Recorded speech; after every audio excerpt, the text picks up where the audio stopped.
The first way to vote is by playing our amazing carnival-themed server on Bedrock Edition. Minecraft's own server is launching in 24 hours specifically for the mob vote. By the way, this might be the last year of the mob vote, but the far more important thing is the community backlash to the idea of only adding one mob to the game. We've seen countless memes that look like this, or this, and they're all saying the same thing. Wow, Minecraft sure is screwing us by making us vote for these mobs, and Minecraft could be a free and open game, and it can indeed meet all of those same values that they try to espouse by listening to the community and actually taking aboard their feedback and criticism in a meaningful way, which is where the basic idea comes from. However, we know they are going to be continuing this trend. It is one of the big events of the year for Minecraft, being able to have the community actually vote on what is included, but here is what they should do better for next year, and hint, it is not add all free mobs. This is something you'll see non-stop online in hot takes, like wow, Mojang is making us fight over free mobs when they could just give us all free ideas. Again, doesn't it suck that last year we learned about the Copper Golem and the Glare, mobs which you can almost guarantee we're not going to see anytime too soon, and indeed this year they've introduced us to the Tough Golem, which will almost certainly not see the light of day for a very long time,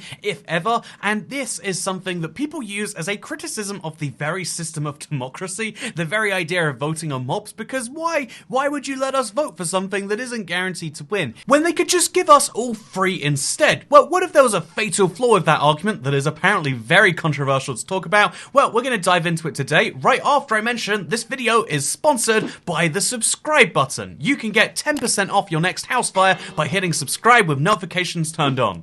I think that's actually advertising that you get more house fires if you subscribe. I'm sticking with it. You know what? That's something you can do, but if you don't want to do it, then let's talk about how this isn't the last Minecraft Live, because they did mention in the description that this is the last time you can vote for a mob, but this is something a lot of people said, oh no, this is the last mob vote ever, and so interestingly enough, they've changed the wording in their description to imply that no, this is not the last mob vote, which basically to me implies they like the concept enough that they're already committing to bring it back, which is good. Adding democracy to games is great. However, what about this version of democracy? I mean, I do like the fact that they're upping the ante every single year, or they were when they went from mob to biome, and then we kind of downed the ante when we went back to what about just mobs again, and I feel like the last couple of years we've kind of gone to this place where the mob vote is not really even about the mobs, it is much more about the spectacle of wow, look, we're doing a democracy, which is a danger for a democracy to do. Any system where you're saying people can vote on things, I think it is as important as possible if you want that vote to be meaningful and you're a company that believes in democracy and liberal values like that, like Minecraft does. I think, like people use the word liberal to mean like, oh, it's one side of the political spectrum, but we all believe in liberal democracies in the sense that you should be allowed to say what you want and we should be in a free and open society, and Minecraft should be a free and open society too, you might say. However, here's the problem. They are floating free ideas with the community, and the idea is the very best one is the one they want to add to the game. In some years, all of the mobs are actually really interesting. I mean, I really liked the first year. All 4 of those mob concepts, the way they were drawn, was just so compelling to me. Even 2018, I think the desert and the savannah update from that year, I mean, you should obviously vote for the savannah. You should vote for the savannah. Gonna take some time to get... Personal bias aside, of course, there are some years where all of the options are amazing, and even in those years, it's important for Minecraft to work out which of those ideas is the very best. Ideally, given the stage Minecraft is at right now, they want to be adding the very best of ideas. It's been mentioned a ton of times before exactly why it is that Minecraft gets 1 update a year or 2 updates a year when mods can add massive content updates in that same time with 100 times fewer staff. Recently on LinkedIn, it came out that Minecraft had almost 1,000 staff, and although those numbers aren't perfectly accurate, they include, but they don't include certain staff, they do include others. The fact that the staff at Mojang is in the hundreds, and yet the content output is lower than some individual people, tells you that either every staff does 1/100th the work of these modders, or instead they prioritize not the sheer amount of content that can be added, but instead the quality and indeed the way it works of the rest of the game. You can have the worst set of mobs and have 100 of them, and they're not going to add anything, or you can have the best designed mob that just doesn't fit in the rest of the game, and it's going to feel very, very strange. And one of the ways of determining quality is popularity. It's actually one of the worst ways of determining certain types of quality, but it lets them know how much this feature is going to be appreciated by the community, and something about the whole voting process makes people appreciate it more. Although, if I'm being honest, I can't say I care more about the alley just because it was voted on, but you get the idea that the point is meant to be that you are meant to be influencing the game, and also you're helping them decide which of these free ideas, which are maybe questionable, they're not all the way fleshed out yet. I mean, seriously, look at this year's mobs. None of them make any sense in the way they're adding them right now. Just a decorative plant, just getting some loot from this guy, or just, I mean, existing for the case of the Tough Golem, it just doesn't sound like a very good idea to add any of these free mobs right now,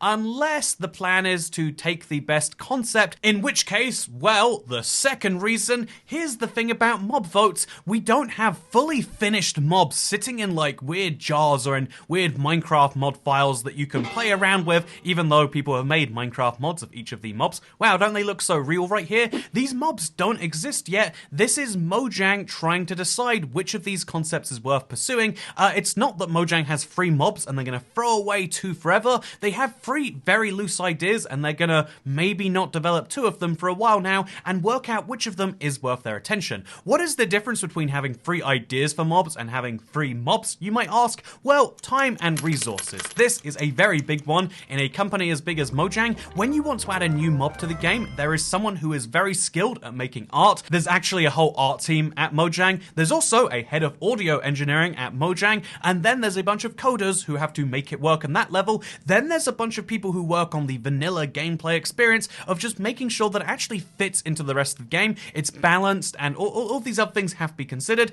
And so given that it takes a lot for all of these things to be lined up, there are actual time and resource costs. If we're being entirely honest, the cost of hiring a whole art team and an audio engineer and a bunch of people to actually implement the mob probably means that even if Mojang is paying very much under market rate for all of their coders and whatnot, and they're paying $36,500 a year, that's $100 for every single day these people need to work. That is $700 every single week of having an art designer on something, or an audio designer, or a gameplay designer, and so the cost to actually develop these mobs is thousands of dollars, but much more importantly for us as end consumers of, let's be honest, a multi-billion-dollar franchise where we're not really concerned about these few $1,000 of costs, but the much bigger concern for us is this takes time away from developing other things. Minecraft could add all free mobs from the mob vote, and realistically it could make all free concepts and maybe even more into really viable, interesting mobs that are exciting in the ways that we would look forward to as a community. However, if they did that, there's one big problem in everything in life, it's opportunity cost.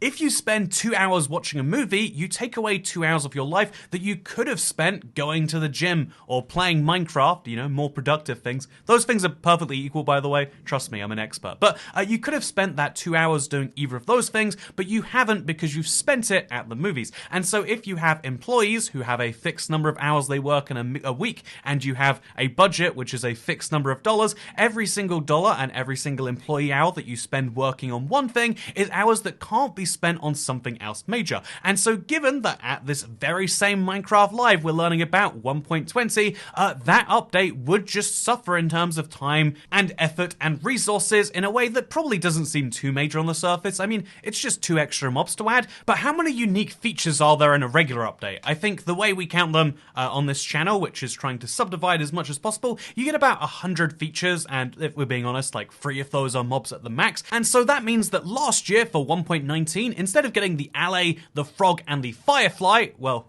bad example on the last one, instead of getting those 2.5 mobs, we would end up getting the alley, then the copper golem, and then they'd cancel the glare, I guess would be the equivalent there. My point is that even though it seems ridiculous that, yeah, it's an entire game studio, the truth is getting a lot of people to work together on making things that all of those people agree is good, and also that all, genuinely adds to the game in a way that everyone is comfortable with, does take some actual time. It's funny because on this channel, I always try to point out that of course it's management who are making all of the actual decisions about okay, how much is being done before we ship an update, all of the things you probably hate about Minecraft and the business decisions, these are made at much higher levels than the frontline developers who are just working on a game they love. It is really important to say every time. However, actually managing those people and getting them in the correct, making sure they work together in a correct way probably is a very hard task for this reason. It does have to be said. I mean, if the art department could make 15 brand new, amazing mob models that feel perfectly like Minecraft, etc., but the sound department could only make 3, then you're getting 3 mobs. It doesn't matter what the weakest link in the chain is. Once you professionalize every single aspect, if every single one of those aspects has to be hit perfectly fine.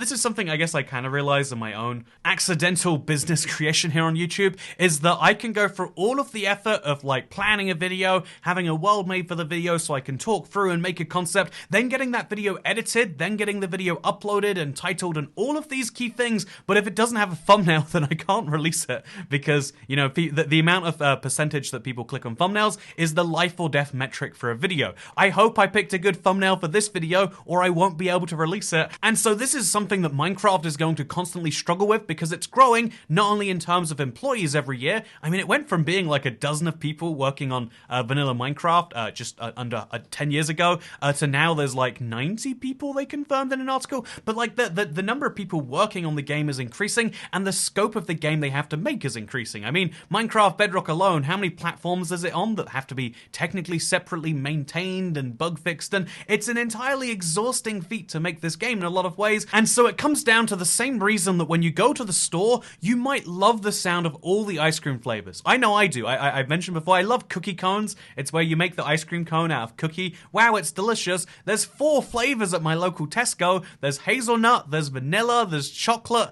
and there's caramel, I think it is. And they're all really good sounding flavors. I want to have all those flavors of ice cream, but then I say to myself, well, I don't know if I want to spend all that money because I have a limited resource that is money. In the same way that a regular democracy has political capital, no matter how much you love a politician and you want their policies, they can only implement changes so fast. No matter how much you love ice cream, you can only buy it so fast. And no matter how much you love Minecraft, they can only add features to the game at a certain rate, which is, even though it might seem depressingly so if you compare it to certain times in their history, for some people it's too fast. Some people genuinely say, every single day I'm hearing this more and more, wow, why is Minecraft adding so many features to the game? I'm so lost and confused. And that is shocking and staggering to me, but it is a true fact. Some people think Minecraft is moving too fast, and so in that case, why add all of these fantasy mobs with no basis in the rest of the game when they know that one of those mobs is so much more popular than the other? And that's, by the way, before we move into the third and final reason here that Mojang won't add all 3 mobs, which is, what is the point of having a democracy if they add all 3 mobs anyway? Imagine we go through this whole rigmarole of spending all week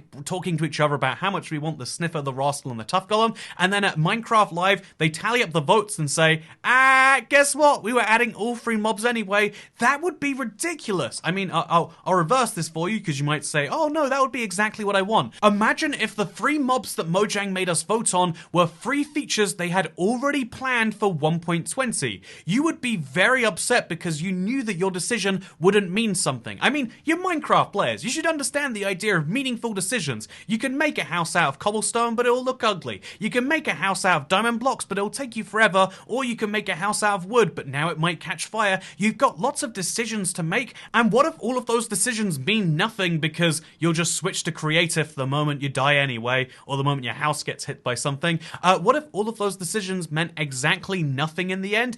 You'd probably feel like, oh yeah, that was something that was robbed from me. If you're playing with Keep Inventory, it doesn't feel as nerve-wracking to stack over a bunch of lava. And in the same way, a mob vote is not a mob vote if they make us vote on things that they want to add anyway. And I know what people are actually saying here is, no, we know these things aren't planned for the update, and we'd like for them to guarantee they will be in there, but that's just saying I would like them to remove some things that fit in the next themed update, and instead add the Tough Golem. And you know how ridiculous of opinion you have if you want Minecraft to add the Tough Golem? As we're gonna see this Saturday, even though there is a substantial minority in the Minecraft community that would rather have the Tough Golem, most people would say, give me a Firefly, give me a Turtle, even give me a Phantom before you give me that nonsense, because different mobs have different levels of popularity. Wouldn't it be great if we're going to add one of these to the game, it is as popular as is possible, and that if we're going to have a vote, we care about the results. Having a democracy and ignoring the results is not what democracy is. That is the exact opposite.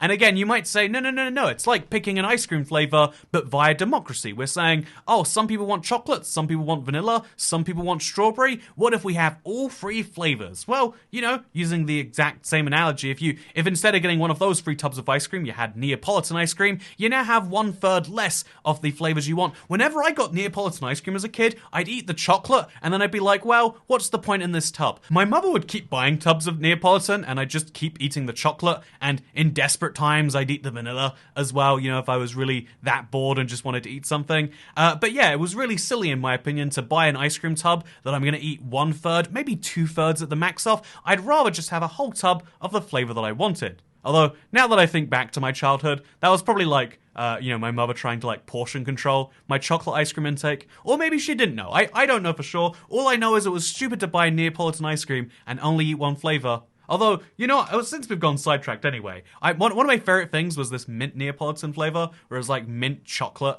and vanilla. It's like, yeah, the strawberry flavor sucks. If you like strawberry ice cream, I don't know what's wrong with you. It doesn't even taste like strawberries, and strawberries don't even taste good. Yeah, I said it. I think that strawberries are a terrible fruit. Raspberries are clearly way better, and you can fight me if you disagree. But there's honestly, a much bigger point at stake here, which is down to the fact that, yeah, in the real world, we hear, we love to hear arguments that say, what if you could have your cake and eat it too? Because when we can find that as humans, it's the best thing. But we love to make those sorts of arguments for all different things in the world which don't make sense. You can't have a whole tub of ice cream that is chocolate and vanilla and strawberry. It's just 1/3 of a tub of ice cream of each, which is fine for some people, but it's terrible for most. It's a compromise that makes no one happy unless you're 3 people, all of whom don't want to buy your own tubs of ice cream, and all of whom can have one little flavor on your own. But yeah, I think it's important to say with every single decision out there, there's a lot of compromises that need to be made, and the compromise you're asking for when you say all 3 mobs should come to Minecraft is one that is so great, I can't believe that people are doing it in anything but the dumb memes, because as we've discussed, memes are just silly ideas. And yeah, the fact that my tweet talking about this was controversial is a reason why I think it's important to have some perspective on how things actually work. I think if you want to talk about how they could do better, talk about solutions. The solution, in my opinion, is clearly like, okay, we are, after all these years, the mob votes are big event draws, so are brand new updates. The brand new updates need to be, surely have more content, if not just be better content. How do you do that as a company? Every single year, there should be objective improvements in these updates over the previous years. When you can look at 1.19 and say, yeah, well, it's not as good as 1.16, is it? That to me is a problem. That is like a failure, right? That is them not doing better and better every single year. And I hope that immediately they look into that and they try to do better and they try to have more unique mobs. Not all of them need to be voted on by the community, but some of them can be. And if I'm being really nitpicky here, why 3 choices? And also, why 3 bad choices? It feels as though we get 3 super non-offensive mobs every year. What if we had 3 meaningful decisions, or 5 meaningful decisions about, okay, one of these mobs might be hostile, one of these mobs is going to have a really wild card design? I would love that too. Also, the final point I want to raise here is actually they do like to add lots of mobs from previous years' lost votes. Even the year where they said they would never add these mobs again. The Great Hunger, a mob that would have eaten your enchanted tools and then spat them out unenchanted, that came to the game in the form of the Grindstone. Isn't that cool? The Swamp,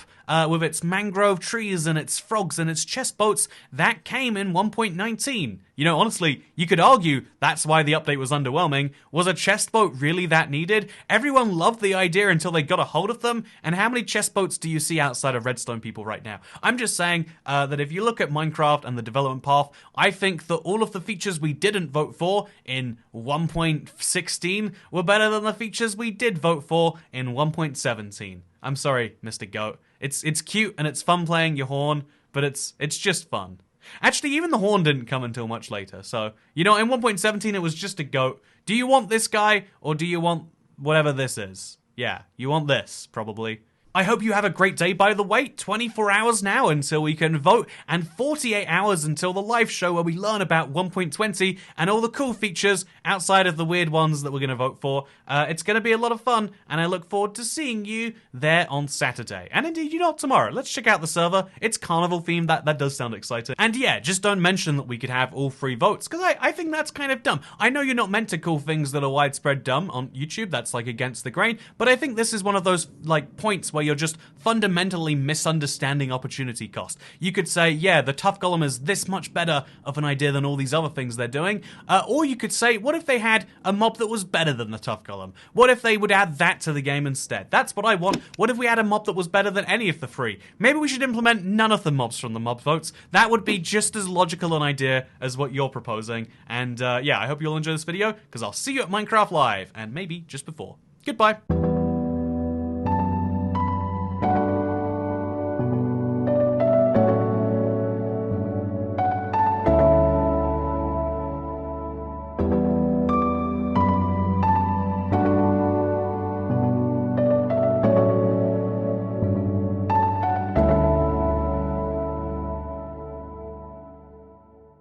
I mean, you should obviously vote for the Savannah. You should vote for the Savannah.